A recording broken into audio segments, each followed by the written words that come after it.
यदि कोई व्यक्ति 80% खिलौनों को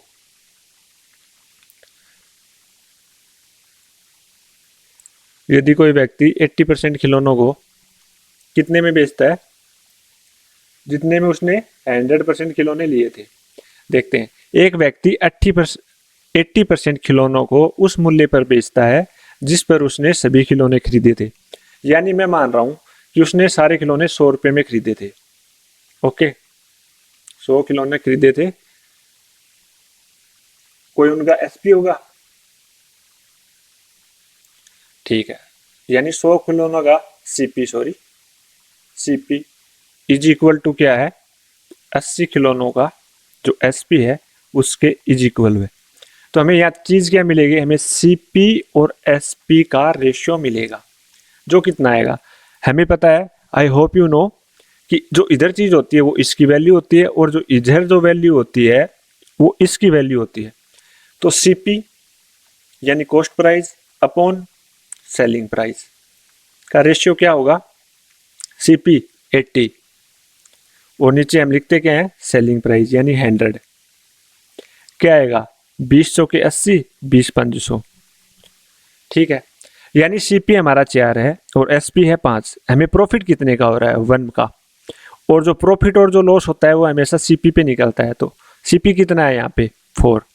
तो 1/4 की फ्रैक्शन आपको पता है जो किससे बनती है, 25% से बनती है। तो हमारे क्वेश्चन का आंसर क्या होगा, 25% प्रॉफिट होगा। तो चलिए देखते हैं नेक्स्ट क्वेश्चन।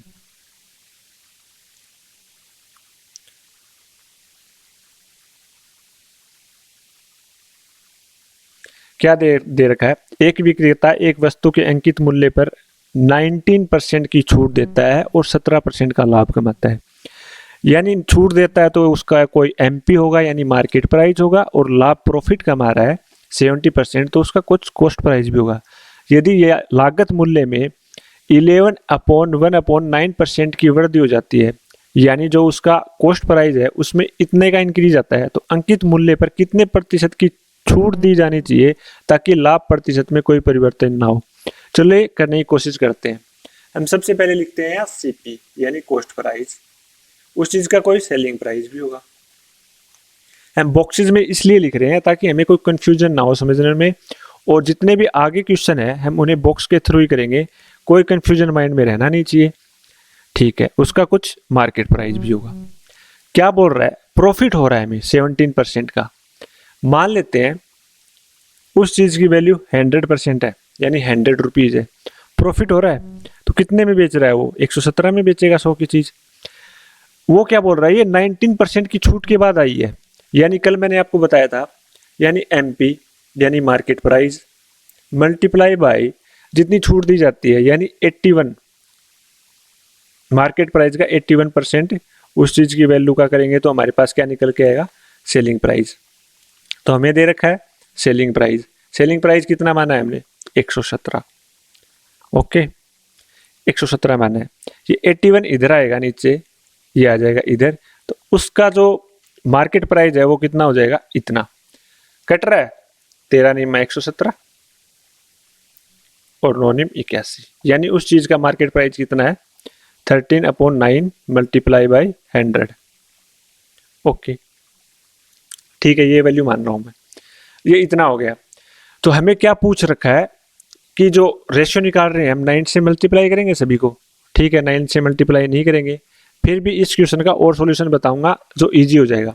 ये हमारा मार्केट प्राइस है, वो क्या बोल रहा है, वस्तु की लागत मूल्य में 11/1/9 की वृद्धि हो जाती है, यानी सीपी में कितने का इंक्रीज आएगा, 11/1/9 की फ्रैक्शन क्या होती है, परसेंटेज की फ्रैक्शन होती है 1/9। यानी कोई चीज है वो 10 की हो जाएगी, पहले 9 की थी। करते हैं 10/9, उसका सेलिंग प्राइस कितना है 177, क्या हो जाएगा, कितने की हो जाएगी, और उसका मार्केट प्राइस कितना है, ये वैल्यू आएगी। देख रहे हो 9 से कट देंगे, 9 से मल्टीप्लाई करेंगे तो ये कट जाएगा, इसको 9 से मल्टीप्लाई करेंगे, इसको 9 से मल्टीप्लाई करेंगे तो इतनी वैल्यू आएगी और ये जाएगा कट। हमारे पास मार्केट प्राइस आएगा 1300 रुपये और इसको 9 से मल्टीप्लाई करेंगे, हम पहले ऐसे ऐसे ही छोड़ देते हैं इसको 117, और इसको क्या करेंगे, ये हो जाएगा 1000। ओके चलो ठीक है। अब क्या बोल रहा है कि अंकित मूल्य पर कितने प्रतिशत की छूट दी जानी चाहिए, यानी अंकित मूल्य हमारे पास है 1300, ठीक है। अंकित मूल्य यही रहेगा, यानी मार्केट प्राइस यही रहेगा कि कितने प्रतिशत की छूट दी जानी चाहिए, लाभ प्रतिशत में कोई परिवर्तन ना हो। यानी कि हमें प्रॉफिट पहले भी 17% हो रहा था, अब भी हमें 17% प्रॉफिट चाहिए। हमें 1000 की चीज़ 17% प्रॉफिट पर बेचनी है, तो 177/100 ये सेलिंग प्राइस होगा उसका, ठीक है। काट देते हैं, कितने में बिकेगी, वो बिकेगी, उसका सेलिंग प्राइस आएगा 1170, ठीक है। हमने जो छूट दी है वो कितने की दी, ये सेलिंग प्राइस है, और छूट कितने की दी हम निकाल लेंगे 7000321 130 अपॉन में हम क्या लिखेंगे 1300 मल्टीप्लाई बाई 100, कितने का, कितने की छूट देंगे हम, ये 13 से 13 कट गया, आएगा 10, यानी हम 10% का डिस्काउंट दे देंगे, तो उसके लाभ प्रतिशत में कोई चेंजमेंट नहीं होगा। तो हमारे क्वेश्चन का आंसर होगा ऑप्शन नंबर 1। चलिए देखते हैं हम नेक्स्ट क्वेश्चन।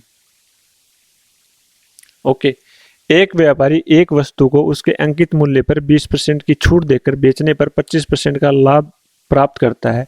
यदि वस्तु के क्रय मूल्य में 30% की वृद्धि होती है, तो उसे 15% का लाभ प्राप्त करने के लिए अंकित मूल्य पर कितनी छूट दी जानी चाहिए। यानी वैसे का वैसा क्वेश्चन एक और आ गया, वो देखते हैं। हम दो चीज लिखते हैं, उनका रेशियो लिखेंगे। एक चीज बता देता हूं, जो कॉस्ट प्राइस है,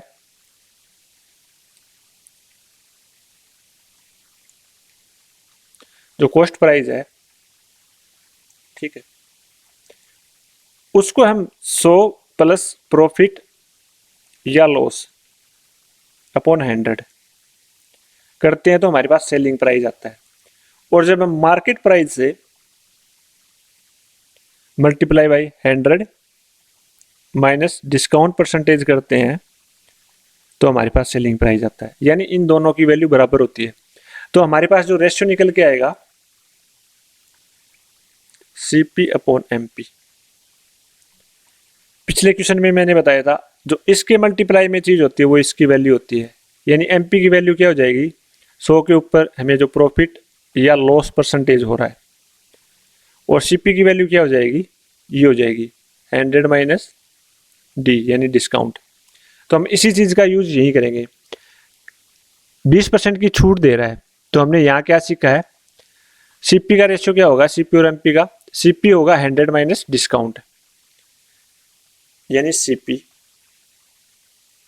इधर लिख रहा हूं मैं मार्केट प्राइस। ओके चलिए ठीक है। अब देख रखा है कि 100 में से 80 घटाएंगे, सॉरी 20 घटाएंगे तो 80 आएगा। प्रॉफिट कितने का हो रहा है, 25% का, तो मार्केट प्राइस कितना आएगा, ये आ जाएगा। चलिए ठीक है, ये हो गया। अब क्या बोल रहा है कि क्रय मूल्य में 30% की वृद्धि होती है, कर देते हैं भाई। यानी जो पहले फ्रैक्शन क्या होगी 30% की, 3/10 यानी 13/10 हो जाएगा। इन दोनों का रेशियो ये हो जाएगा। अब यदि वस्तु के क्रय मूल्य में 30% की वृद्धि होती है, तो उसे 15% का लाभ अर्जित करने के लिए 15% का लाभ अर्जित करना है हमें, तो चीज कितने में बेचेंगे हम, ये तो CP है। अब CP को SP में जाने के लिए उसमें लाभ जोड़ देते हैं। 15% की फ्रैक्शन क्या होती है, 3 5 15 20 5 100, यानी 23/20। अब ये क्या होगा, ये CP नहीं रहा, अभी SP चेंज हो गया, SP में चेंज हो गया। क्यों, क्योंकि हमने इसमें प्रॉफिट जोड़कर उसके फ्रैक्शन से मल्टीप्लाई कर दिया है। मैं दूसरे कलर से दिखाने की कोशिश करता हूं। ये जो ये है, ये अब CP नहीं रहा, ये SP हो गया।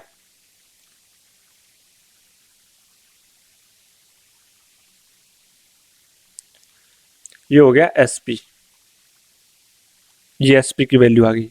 तो SP अपॉन मार्केट प्राइस, इन दोनों की फ्रैक्शन आएगी हमारे पास, ये पूरी फ्रैक्शन निकाल के देगी। और SP और MP में से जब हम डिफरेंस निकालते हैं तो वो डिस्काउंट आता है, वो डिस्काउंट हमेशा मार्केट प्राइस पे निकलता है। इन दोनों को काट देते हैं,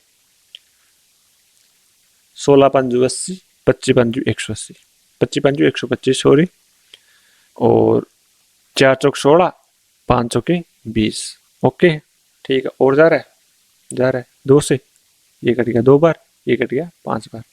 नीचे क्या आएगा 625, ऊपर क्या आएगा मल्टीप्लाई करेंगे 13 दूनी 26 मल्टीप्लाई बाई 23, ओके 26 3 78, 7 26 दूनी 52, 5 और 9, ये आ गया हमारा एसपी।